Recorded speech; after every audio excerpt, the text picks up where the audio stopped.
আবারও একটা নতুন ভিডিও তোমাদের জন্য আনলাম।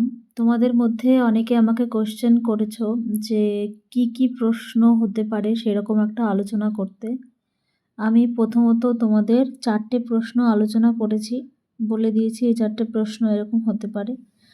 আর আজকে প্রথম প্রশ্ন হচ্ছে, তোমাকে জিজ্ঞাসা করতে পারে যে তোমার প্রিয় বিষয় কী।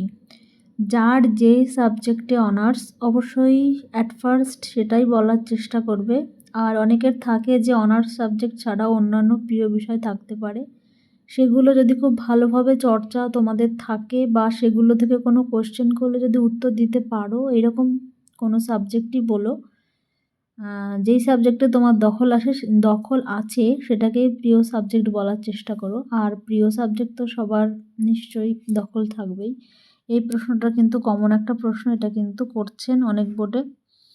তারপরে নেক্সট কোশ্চেন, খুব কমন কোশ্চেন হচ্ছে, স্বামী বিবেকানন্দের মতে শিক্ষার সংজ্ঞা কী।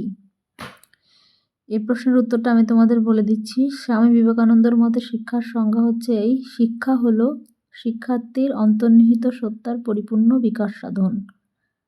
নেক্সট কোশ্চেন, যে আপনার শিক্ষা সম্পর্কে কি ধারণা আছে, এটা একটা কোশ্চেন।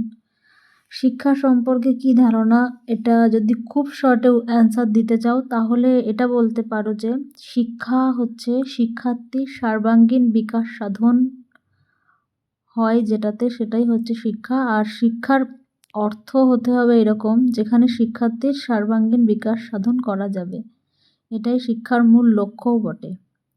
নেক্সট কোশ্চেন আর একটা, যে তোমার ক্লাসে যদি কোনো শিক্ষার্থী খুব অমনোযোগী হয় তাহলে তুমি কি করবে।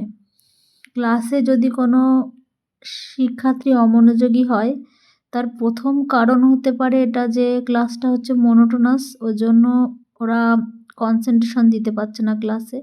ক্লাসটিকে খুব অ্যাট্রাকটিভ করার মাধ্যমে শিক্ষার্থীদের মনোযোগ করা যেতে পারে।